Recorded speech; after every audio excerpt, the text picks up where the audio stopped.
All right, all right, all right. Welcome, welcome, Joseph, to Introductory Performance Seminar. Today is February 20th, and it's going to be just you today, and we're going to have fun. Okay. So have you done introductory performance before? Yeah. Yes? Okay. So you know that in the first part, we're usually performing our piece of music you've been working on. And the second part, we're just going to practice and see how we can improve that piece. Okay? Okay. All right. So when you're ready, please introduce yourself and what are you playing today? Hello, my name is Joseph Kennedy, and I'll be playing the Waltz in A minor by Chopin. Nice. Nice. Let me make sure that I'm sharing. Yeah, 1 second. Are you playing by memory or you got your music? Sorry I'm playing for by memory. making. Oh, nice. Okay. Okay, when you're ready.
Very good performance. Very, very good. It was so pleasant to listen. I love how you put so much details into performing and learning this piece. So what I like the most is like most of the student when they play this kind of waltz rhythm, where we have to jump from low notes from here.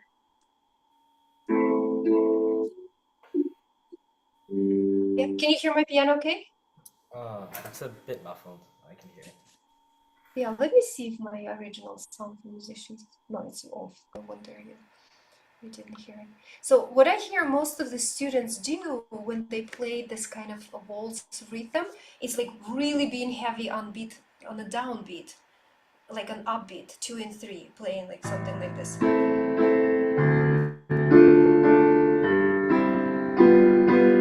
And you really put this lightness in the beat too. So that was really nice, and I think that's what brought this dancey feeling, because it's obvious waltz, right? The waltz, people dancing. So you did a great job on that. Okay, so now tell me, what was challenging for you learning this piece or memorizing, or what was challenging for you? It was probably actually the memorization. Like for example, on the last part, I'm pretty sure I did actually add another measure. Um, yeah, Yeah, but you found your way out of it. This is skill. This is a skill. You didn't stop. You were keep going. You know, actually, the same happened to me when I was in front of judges. It was some kind of like piano exam or audition. I don't remember. It was a long time ago, and I was playing Chopin. And Chopin could get tricky because, like, some of the parts it sounds different.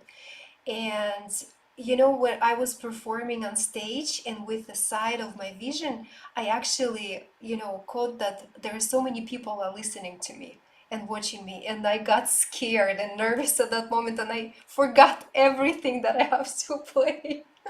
It's like all the notes disappeared out of my head. But I remember my teacher was always telling me, no matter what, don't stop.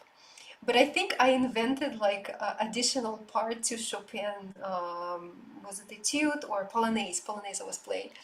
So I didn't stop, but I had to find my way. So I was kind of improvising. That was funny. And then it's like came back to me. So this is a great skill during performance, not to be able to stop and actually start over. But most of the people, they're not gonna even notice. They don't sit with the music sheet in front of them, right? So they don't know. So great job on that. It was creative. So what makes you confusing, like in maybe not remembering certain things, because it's very repetitious, right? yeah. Yeah, it's very repetitious, but there is some difference in some parts. Did you notice that sometimes you start on the downbeat, like right here? Let me find this section.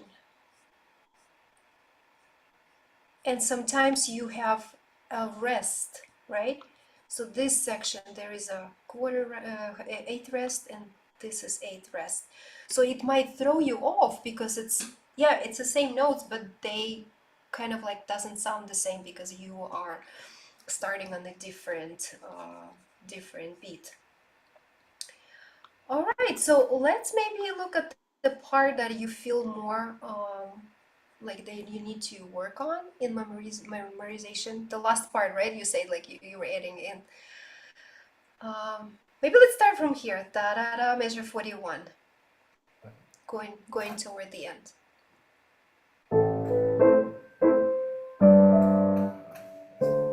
I'm messing up. Yeah. Okay. Yeah, you can look at the music.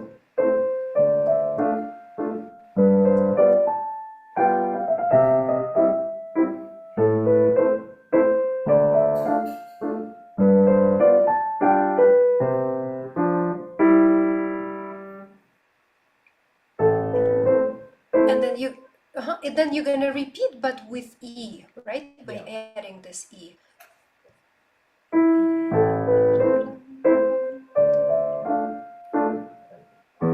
And now it's getting different, right? Now when you have this eighth rest.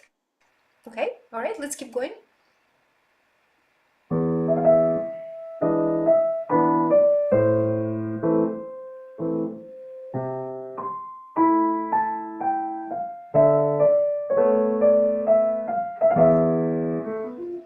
Hmm. Let's double check on the notes on the left hand. I thought I heard something else. Yeah, Uh, yeah, yeah, you got it. I can redo it, I guess.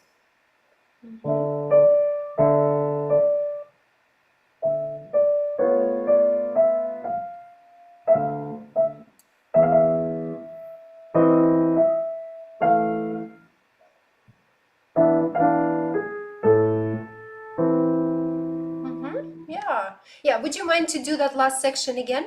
Just keep in mind that the first time you're gonna repeat it as it is, da da da dum bum ba ba bum ba ba ba ba ba ba ba ba bum, and then second time that's where the rhythm gets a little bit trickier here. Okay.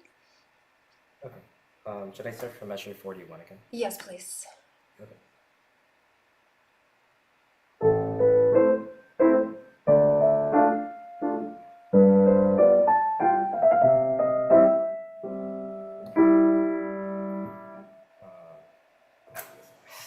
I'm sorry.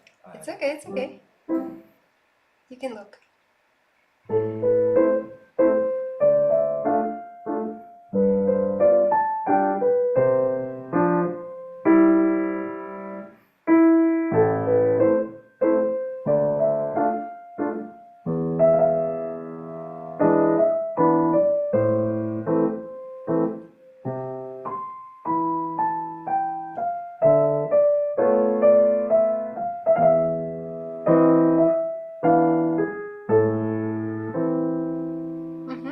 Yeah, very good.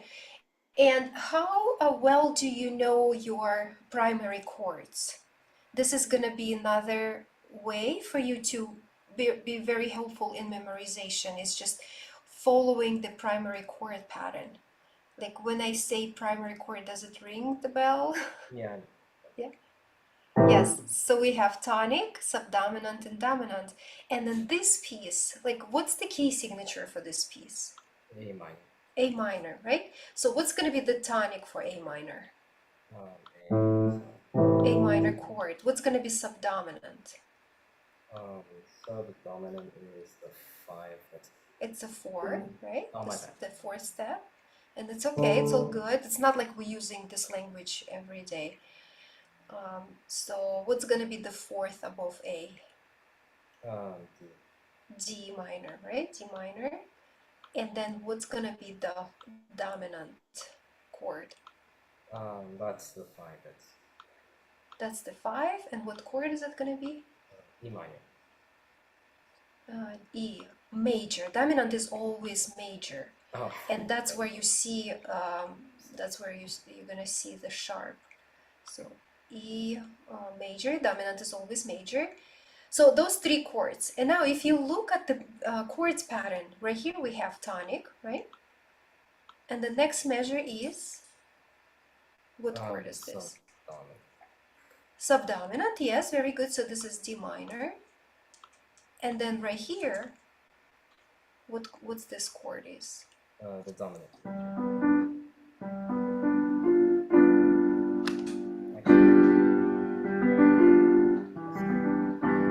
So this is G7th, right? D minor. This is G7th. And what step is represented in the A minor? It's a 7th, right? It's a 7th. And then this is C chord, right? C chord. So let's put A minor chord. We're just looking at the structure of the chords, like the chord pattern: D minor, then G7th, and then C major here. And then guess what? We're gonna repeat the same pattern again. A minor, D minor, it gets repeated. G7th, and C. And then again, look right here, we have A minor, D minor, and the only thing, instead of G7th, we have a dominant 7th, E7th chord, right? E7, because dominant 7th is always guides us and leads us to the tonic. And what's the tonic chord again? The A minor. A minor, yeah. And that's where we are. We are A minor. Then this chord is C. Again, A minor. A minor. So if you're gonna break down this piece, especially in the tricky parts, like you having trouble to memorizing, you definitely will find the pattern. Either it's repetition, either it's like repetition of the same chords pattern, and it makes memorization much easier. So does it make sense when we kind of like broke it down in the chords pattern? Does it make sense to you? Like Yeah. this phrase and this phrase has exactly the same chord pattern. But then it's going to change a little bit right here. We still have A minor, we still have a D minor, but now the seventh chord is guiding us somewhere else. Remember, the seventh chord is always creates the question in the music. It's like dominating us to get somewhere. It moves the music forward. And it would be boring if the Chopin would use G7 all the time, right? He wouldn't be Chopin if he would just like keep repeating himself. So this time he used a different seventh chord just to throw this there, right? So you kind of like need to analyze this piece from this perspective, and it makes learning piece and playing the piece much more interesting. It's like playing detective. Okay, let me look at those chords. Yeah? Yeah. Okay, so is there another section that you still feel kind of like that you need to look at it and practice a little bit more? I think at the end of the first stage, so when I just do the triads of, I guess sometimes I can be inconsistent. I can make a mistake there. No, I love it. Actually, you did great job on it. I love how you been playing triplet notes a little bit slower, getting three notes in the one beat, and then you speed it up on um, on 16th notes. So I like that. I like that you kind of like brought up this passage. It sounded really nice. I love that. So other than that, I cannot say anything. It's like I cannot add anything. Like it was perfect. The phrasing, the rhythm, the balance between two hands. Like you really made melody stand out, and you didn't overpower that with the chords in the left hand. Beautiful. No, just clean it up and memorize a little bit more. Last section that we've been working on, and you're ready for honors performance. Are you in the area of San Jose? Yeah. Yeah, okay, so you can totally play it. Have you been playing on the performances before? Yeah. Okay, good. So that's gonna be nice music to share with the world and other students. Let them hear this beautiful performance, okay? Okay. All right, Joseph. So thank you so much for participating in the seminar and openly trying on things and looking together with me, discovering. So great job, and I hope to see you next time. Thank you. Bye. Bye. Bye.